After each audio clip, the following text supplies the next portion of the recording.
ஆண்டவரும் இரட்சகருமாக இயேசு கிறிஸ்துவின் இனிய நாமத்தில் உங்களை யாவருக்கும் அன்பின் வாழ்த்துக்களை தெரிவித்துக் கொள்கிறேன். அருமையான தேவ பிள்ளைகளே, புதிய நாள், புதிய நம்பிக்கை தின தியானத்தின் மூலமாய் இந்த நாளில் கூட உங்களை சந்திப்பதில் நான் மிகுந்த மகிழ்ச்சி அடைகிறேன். அல்லேலூயா. இன்றைக்கு கூட கர்த்தர் நமக்கு கொடுக்கிற வார்த்தை என்ன? ஏசாயா தீர்க்க தரிசன புஸ்தகம் 62ஆம் அதிகாரம் 4வது வசனத்தை கூட வாசிக்க கேட்போம். நீ இனி கைவிடப்பட்டவள் எண்ணப்படாமலும் உன் தேசம் இனி பாழான தேசம் எண்ணப்படாமலும் நீ எப்சிபா என்றும் உன் தேசம் பியூலா என்றும் சொல்லப்படும். கர்த்தர் உன்மேல் பிரியமாயிருக்கிறார், உன் தேசம் வாழ்க்கைப்படும். ஆமென், ஆமென். எவ்வளவு அருமையான ஒரு தீர்க்க தரிசன வார்த்தை பாருங்க. ஏசாயா தீர்க்க தரிசி மூலமாக ஆவியானவர் சொல்றாரு, நீ இனி கைவிடப்பட்டவள் எனப்படாமல். தேவ பிள்ளையிலே, நான் அநாத பிரதர், எனக்குன்னு யார் இருக்காங்க? இன்னும் சிலர் சொல்லுகிற காரியம், எனக்கு எல்லாம் இருக்காங்க, அம்மா அப்பா உறவுகள் வசதி வாய்ப்புகள் பணம் எல்லாம் அந்தஸ்து இருக்குது, ஆனாலும் ஒரு லோன்லினஸ், ஆனாலும் எனக்கு ஒரு தனிமை, எனக்கு யாருமே இல்லாத போல ஒரு சூழ்நிலை, கைவிடப்பட்ட ஒரு சூழ்நிலை. அப்படி கலங்கி கொண்டிருக்கீங்களா? இன்றைக்கி பரிசுத்தவன் திட்டமாக தீர்க்க தரிசனமாக அவங்களோட பேசுகிறாரு. இனி நீ கைவிடப்பட்டவள் என்னப்படாமல். ஒரு வார்த்தை அழகாக சொல்லட்ட பிறகு நீ இனி அப்படின்னா இதுக்கு பிறகு. நான் விசுவாசிக்கிறேன், இந்த நாளுக்கு பிறகு உங்களுக்கு அப்படிப்பட்ட எண்ணமே வரக்கூடாது. நான் அனாதையாக இருக்கிறேன், எனக்கு புருஷன் இல்லை பிரதர், எனக்கு மனைவி இல்லை, எனக்கு பிள்ளைங்க இல்லை, என் பிள்ளைங்களை எப்படியாலாம் நான் வளர்த்தேன், இப்போ நான் அனாதை போல் ஒரு ஆசிரமத்தில் இருக்கிற ஒரு ஹோமில் இருக்கிறேன். கலங்கி கொண்டிருக்கிற அன்பு தாயே தகப்பனே, பிள்ளைகளை சகோதரனே சகோதரியே பயப்படாது. இனி நீங்கள் சொல்லக்கூடாது. ஆமே. ஏன்னா கர்த்தர் உங்களுக்கு தகப்பனாக இருக்கிறார், அவர் உங்களை சுமக்கிற தகப்பனாக இருக்கிறார், அவர் உங்களுக்கு தாய் போல் இருக்கிறார், அவர்களை மடியில் போட்டு உங்களை சீராட்டுகிறவர், அவர் உங்களுக்கு மூத்த சகோதரனாக இருக்கிறார், அவர் உங்களை பெஸ்ட்டு ஃப்ரெண்டாக இருக்கிறார். ஆமே. உண்மை இதுதாங்க. இப்போ சோர்ந்து பார்க்காதீங்க. ஸ்திரியானவள் தன் கற்பத்தின் பிள்ளையை மறப்பாலோ? அப்படி மறந்தாலும் நான் உன்னை மறப்பது இல்லைன்னு வாக்கு பண்ணியிருக்கிறாரே. தகப்பன் தன் பிள்ளையை தோல் மேலே சுமக்கிறது போல நான் உன்னை சுமப்பேன் வாக்கு பண்ணியிருக்கிறாரே. நான் உனக்கு போதித்து நீ நடக்க வேண்டிய வழி உனக்கு காட்டுவேன், உனக்கு ஆலோசனை சொல்லுவேன் வாக்கு பண்ணியிருக்கிறாரே. கர்த்தர் உங்களை கைவிட்டுவாரா? உங்களை அனாதையாக விட்டுவாரா?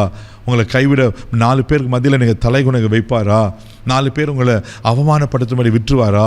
தேவப்பிள்ளை ஒரு நாள் உங்களை கைவிட மாட்டா. இதை உங்களை உற்சாகப்படுத்த நான் பேசலை, கர்த்தருடைய வார்த்தையை நான் பேசுகிறேன். கர்த்தருடைய ஜீவனுள்ள வார்த்தையை இன்றைக்கி பரிசுத்தம் திட்டமாய் நம்மளோட பேசுகிறாரு. இனி நீங்கள் கைவிடப்பட்டவர்கள் அல்ல. உங்கள் மைண்டில் இதை எடுத்து போட்டுருங்க, உங்கள் சிந்தையிலேருந்து எடுத்து போட்டுருங்க. எனக்கு கூட 1016 தூதர்கள் இருக்காங்க. நமக்கு ஆண்டருக்கு ஒரு பேருக்கு என்ன தெரியுமா? அவர் நாமங்களில் சேனைகளின் கர்த்தர் என்பது அவருடைய நாமம். அவர் சேனைனா ஒரு பொது மொழிப்பில் இப்படியா சில படைகளின் ஆண்டவர் என்று.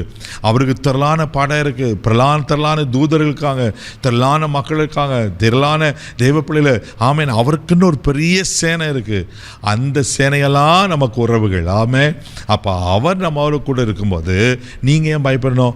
நீங்கள் ஆமே கைவிடப்பட்டவள் என்னப்படாமல்.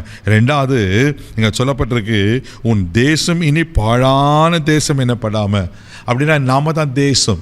என் வாழ்க்கை பாழாய்த்து போயிடுச்சு பிரதர்.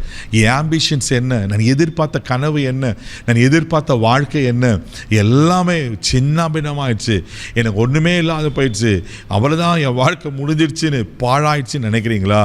பாழானவர்களை ஆமேன் ஆண்டவர் அற்புதமாய் மாற்றுகிறவர். பாழான வாழ்க்கையை பரிசுத்தமாக, பாழான வாழ்க்கையை பயிர் நிலமாய் மாற்றுகிறதவன் ஆண்டவர். சோர்ந்து போகாதீங்க. நீங்கள் பாழானவர்கள் அல்ல, நீங்கள் பட்டு போனவர்கள் அல்ல, நீங்கள் ஒன்றுமில்லாதவர்கள் அல்ல, நீங்கள் குறைவுள்ளவர்கள் அல்ல. நான் தைரியமாக சொல்கிறேன் தெய்வ பிள்ளைகளே. ஏன்னா உங்களுக்கு எனக்கு ஒரு தகப்பன் இருக்கிறார்ல, அவர் உங்களை கைவிட்டுவாரா? அவர் உங்கள் மேலே பிரியமாக இருக்கிறாரு, அவர் உங்கள் வாழ்க்கையை கட்டுவார். அல்லேலூயா. அதுதான் நாங்கள் சொல்லப்பட்டிருக்கு. பயப்படாதீங்க, சோர்ந்து போகாதீங்க. அவர் உங்களை கைவிடலை.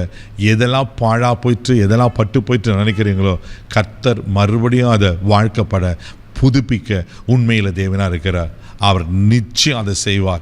ஏன்னா அவர் மேலே பிரியமாக இருக்கிறார். உங்களை யார் நேசிக்கிறாங்களோ இல்லையோ, ஆண்டவர் உங்களை நேசிக்கிறார். நம் கண்களை மூடி நம்ம ஜெபிக்கலாம். அன்பு தகப்பனே, உமக்கு நன்றி சொல்லி துதிக்கிறோம், ஸ்தோத்திரப்பா. இனி நீ கைவிடப்பட்டவள் என்னப்படாமலும் உன் தேசம் பாழான தேசம் என்னப்படாமலும் இருக்கும்னு எங்களுக்கு வாக்கு பண்ணினீர் ஆண்டவரே. ஆண்டவரே, யாரெல்லாம் ஒரு கைவிடப்பட்ட சூழ்நிலையில் காணப்படுவாங்கன்னா, தனிமையில் எனக்குன்னு யாருக்காகன்னு எல்லாம் இருந்தோம், நான் ஒரு தனிமையில் இருக்கிறேனேன்னு கலங்குவாருன்னா, நீங்கள் தைரியப்படுத்துங்கப்பா, ஆறுதல் படுத்துங்கப்பா. அவள் ஆசீர்வதிக்கும்படியாக ஜெபிக்கிறோம். உங்கள் அன்பின் கரம் இப்பொழுது நீட்டப்படுறதுக்காக ஸ்தோத்திரம். ஆமென். அவளை அரவணைக்கிறதுக்காக ஸ்தோத்திரம்ப்பா. ஆசீர்வதி. இந்த நாள் முழுதும் கரம் எடுத்து நடத்தும் தெய்வீக பாதுகாப்பு ஒப்புக்கொடு. எல்லா தீங்குக்கும் விலைக்கு காத்துறோம். இயேசுவின் மூலம் ஜெபம் கேளும் பிதாவே. ஆமென். அவர் உங்களை கைவிடலை. தைரியமாக போங்க. God bless you.